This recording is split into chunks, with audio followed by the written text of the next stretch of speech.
Hello, guys. I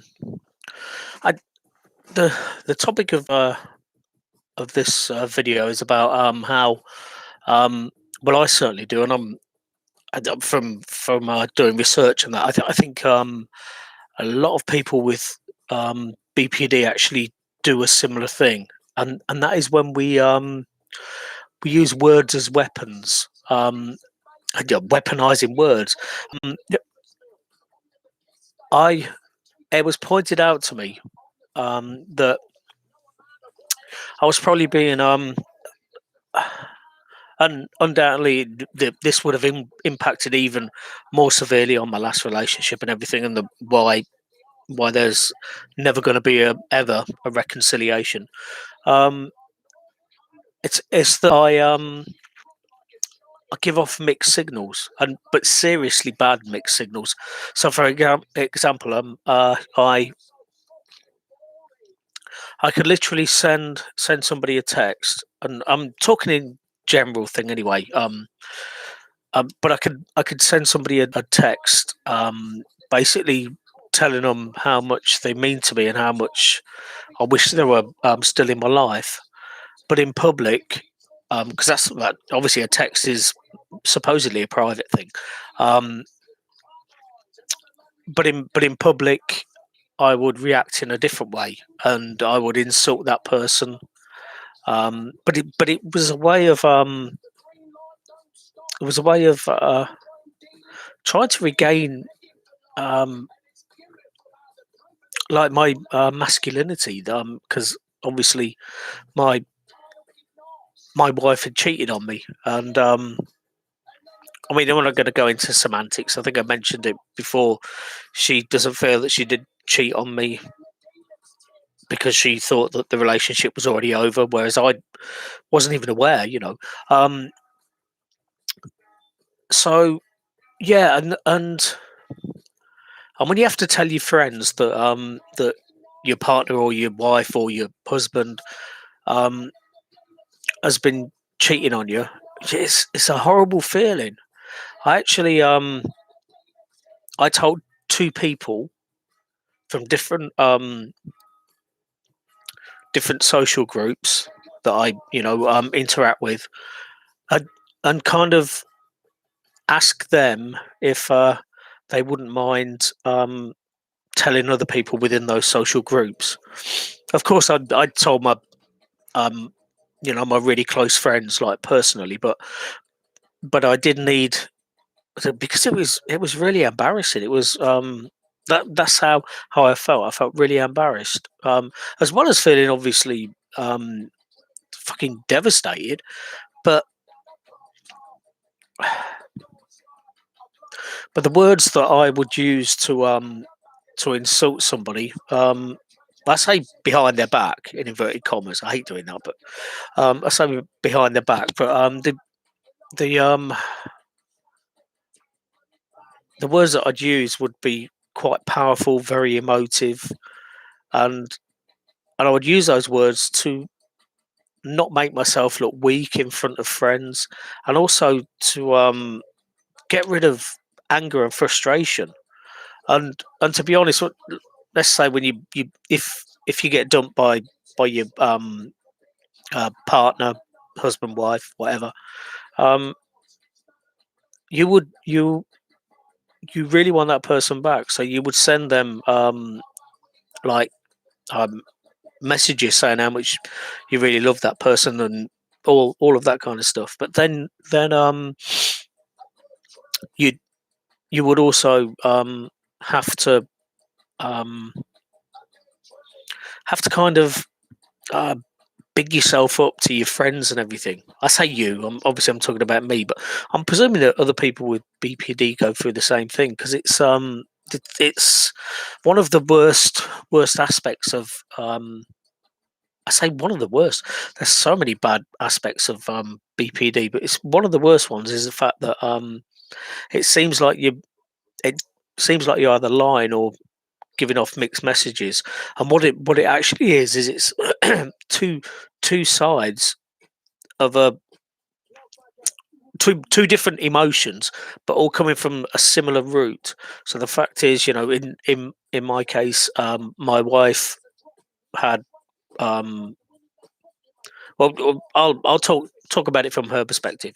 She had left me and then set up uh, home relationship with somebody else. I mean, I would say she cheated on me, but that's me. I'm I'm I'm going to be generous and say, but go from her perspective. So that was the root of from which all of my emotions go, and people with borderline personality disorder, we we can go from really um, hating that person with a visceral kind of hatred that is like really bad, but on the other end of the spectrum, we really want to get them back, and we tell them how much we love them and everything, and um, it's it is really difficult to explain this to other people, how you basically seem hypocritical, or you like I say, you're giving off mixed messages, and people just don't really understand it in the same way as somebody who's going through it would understand it. I mean, I could say to my best mate, that yeah, when so we're going back 7 months, um, when the relationship like ended, and obviously I sought counsel with my best mate, and I I mean I would say, look, I got really mixed kind of I'm sending out these mixed emotions. On the one hand, I'm telling my ex-wife how much I love her and how much I really want her back, and on the other hand, I'm telling all my mates what an arsehole she is, what a really bad word she is, and it's it's the BPD is something that um, you don't really want to explain to your mates exactly what it is, because in a way it's kind of, for the most part, my most of my mates have never seen me like losing control. Uh, there have been times in the past where I've probably started a fight in a pub or something like that, and so a small handful of friends have seen me just go from 0 to 60, just like that. But for the most part, my friends just think that I'm just short, and I swear a lot. I I I'm very crude. I tell dirty jokes, and basically, um, I enjoy being um, kind of the center of attention, that kind of thing. Um, but I don't know. I just wanted to kind of think about how how I um how I made my ex feel, about I mean, she was already in a relationship with somebody else, and if I'll be honest with you, I had an affair. I cheated on my first wife, and it was slightly different because I didn't kind of embark on a legitimate relationship with that woman. Um, but if I had, I would imagine that if my ex, my ex first wife, um, was slagging me off on social media, and there wasn't such a thing as social media back then. I don't think. Pretty certain Facebook was only just coming out. Um, but if I was already set up in a relationship with somebody else, that would mean that I'd moved on, and it wouldn't really have impact on me. What my ex said about me, it might have pissed me off, but it wouldn't have a massive impact because I would be embarking on a I would already have embarked on a relationship with somebody else, and I mean, yeah, I on the one hand, I can't see it completely from my ex second wife's perspective, but I can kind of see some of.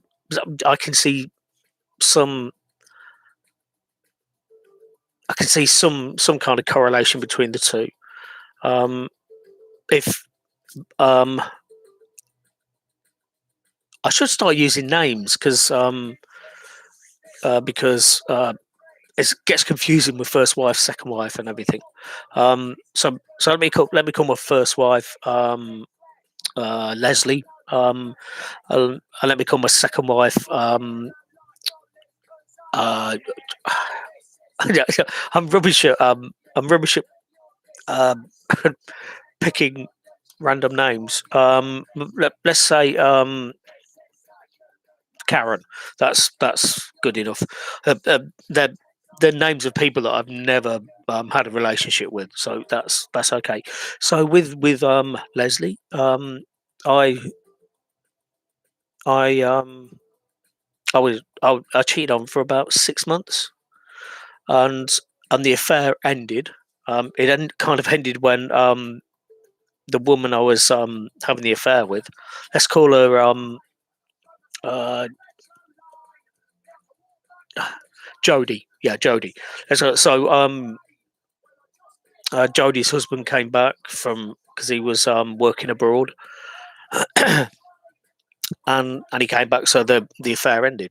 Um, and to be honest, I didn't take that rejection very well. It was it was a it was quite bad for me because in my head I got it sort of sorted out that I really wanted to have a long lasting relationship with this person and leave my first wife Leslie, um, and embark on a relationship with Jody. Um, it wasn't to be, and yeah, I'd say my marriage to Leslie lasted, or relationship, not marriage, because the marriage lasted a long time after we separated. We never got around to getting divorced, um, and yeah, so the relationship ended after a couple of years after the affair had ended, um, and I honestly can't really say, you know, I can't put myself into the same shoes as my second wife, Karen. I can't get into that mindset because it's very difficult. All I can do is imagine, and like I say, if the boot was on the other foot and I'd left a partner and I had this psycho ex like calling me all the names under the sun on social media, and then sending me lovey-dovey messages, I I would have been confused and I might have been quite pissed off.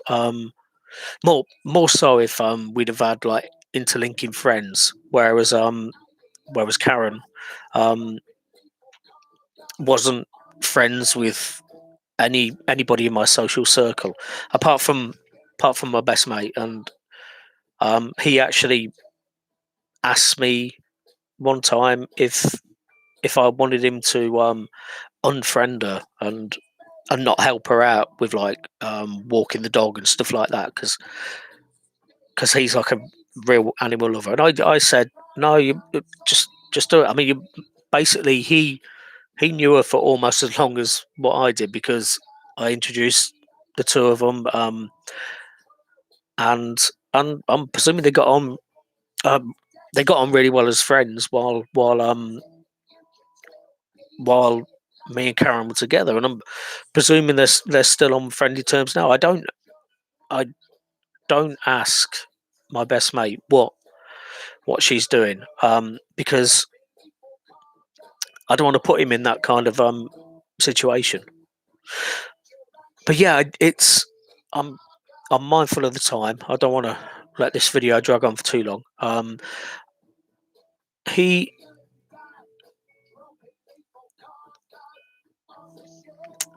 it was when it was kind of um, brought to my attention that I was doing what I was doing, which is pretty much begging and pleading Karen to come back to me. But on the other hand, um, really insulting her on social media to all of my friends and everything. And it's it's one of those things where it's another coping mechanism. And the problem with coping mechanisms is they can work for me, but in order for them to work for me, they basically impact on other people. And so it's one of the it's it is a really bad trait of borderline personality disorder that we probably we we use words as a weapon anyway. I mean, I know that other people with BPD would use their fists like all of the time as weapons, whereas I know I do actually know how to really insult somebody because I've got an imagination, and basically I can say I can I can do an insult and make some people laugh about it, other people feel uncomfortable about it, and um, it it kind of it. If I'm being honest, it did help me at the time. It helped me a lot because then there was the me slagging Karen off on social media, and and then when I'd meet up with my friends, they wouldn't really say much about her or the relationship, um, ending or whatever.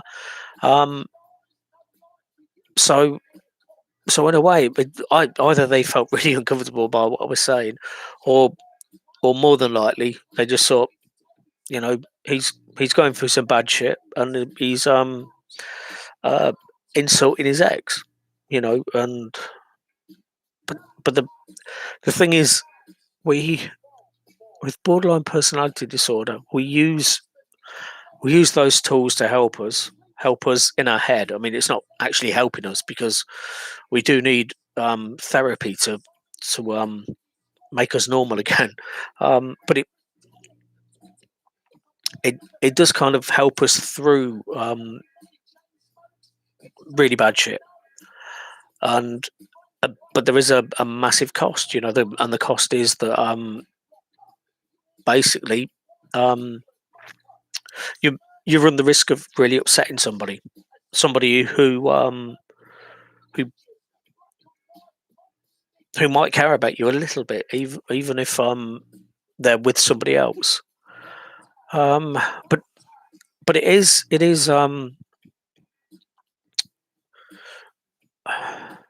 it's one of those things that I wish that I didn't do. I wish that I didn't do. I even like having arguments with friends or friends of friends on Facebook, and I have a tendency to go into some kind of ad hominem attack. I pick on certain aspects of that person rather than try and tear their argument to pieces. And I know when I'm doing that, and I'm literally thinking after I've sent like this post where I've like ridiculed somebody because of some one of their personal traits, and if I sit down and think about it, which I don't do because I disassociate, just basically don't want to be reminded of the stuff that I do. But yeah, I've upset people, and the thing is, I consider myself to be moderately intelligent. I can have a debate with somebody over a topic that I know something about, and I can sit there and listen to them and like. Um, I can be passionate about my own feelings without going over the top, but I could also listen to their feelings about a particular topic. Um,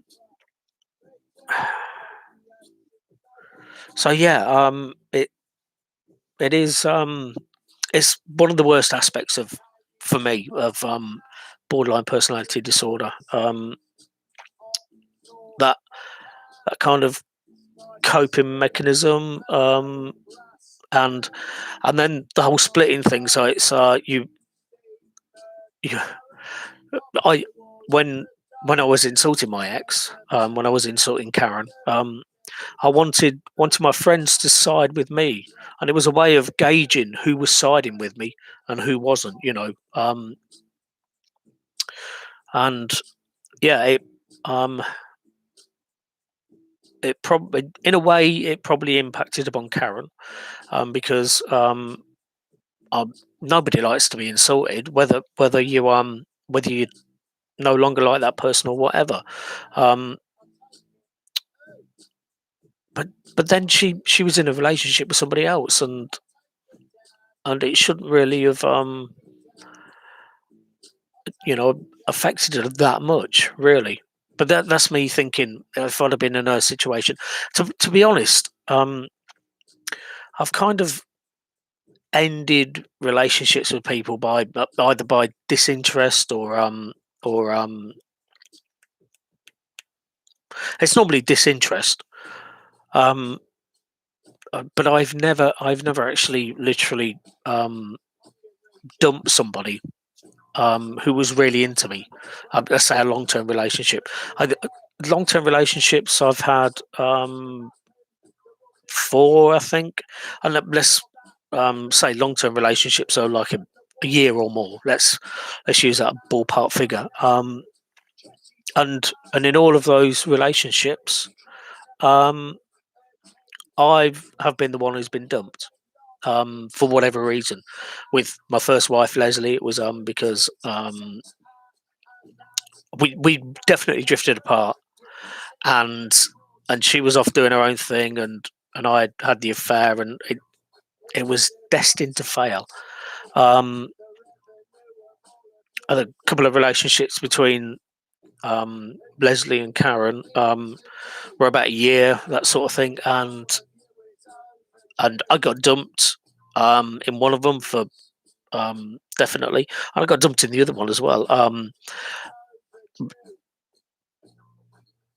One of them was because the person couldn't deal with my mental health issues. When I spoke about this in another video. It's very difficult for somebody to deal with the extremes of BPD, and when combined with bipolar, it's even worse. Like today, impulsiveness. I drove at 147 miles an hour. Really, really bad thing to do. But it was just that I just wanted to. I was being impulsive. I'm going off on a tangent. Yeah. I'd say out of my four serious relationships, long term, like I say, year or more, um, three of them, not including Leslie, because that wasn't actually. She didn't actually sit down and say to me, "I can't deal with your mental health issues." I, the last three, it's all been down to either bipolar or borderline personality disorder, even pre-diagnosis, because obviously you don't just wake up one day and you've got BPD. You've pretty much got it from your teenage years, and probably from the point of crisis, even when you're even younger. Um, so yeah, it's kind of a self-fulfilling prophecy. You basically fear the abandonment, and you take slides at the slightest thing, and you fear abandonment, and you basically do stuff to make that person abandon you. And it's like I've said in other videos. I think I'm struggling with the idea of getting in another relationship with somebody, because I just like kind of terrified by the idea of being abandoned, and in such cases, when I shorter relationships, when I've got to the point where I'm thinking, you know what, I'm actually really digging this person. I'm really, really like them. I really, uh, I want to let my barriers down and everything. But then I've basically took a step back and thought, no, I don't want to, because I'm going to get abandoned. I'm going to get hurt. So all of my short-term relationships have all where I've probably finished the relationship. Um, it's always been at that point. Normally takes, because there's the new date honeymoon period where, like, what could be a month, 2 months, 3 months, whatever, um, where everything's really exciting. Um, and no, of course that relationship honeymoon period can last a lot longer than 2 or 3 months, but um, once I start to feel that I'm really, really attracted to somebody, I like the personality, I like the way they look. I I get, like I say, I get worried about abandonment, so um, I either sabotage a relationship by just being a prick, and so as they dump me, because that's kind of preferable to me dumping them, because in my head, if they dump me, then it's just proven the point that um, about abandonment, that I'm terrified of it, and oh god, this person's dumped me. The other way around, I find it more difficult to actually say to somebody, yeah, this relationship's not working, and then on the rare occasion where I kind of have done that, um, I've spent like a few weeks just torturing my mind, thinking, was that the right thing to do? What would that person have been the one, that I could have been with long term, for the rest of my life? But yeah, so those mixed emotions. If you've got BPD, you are going to feel those, and you're going to. We all normal people feel positive and negative emotions, but with BPD, we take it to the extreme.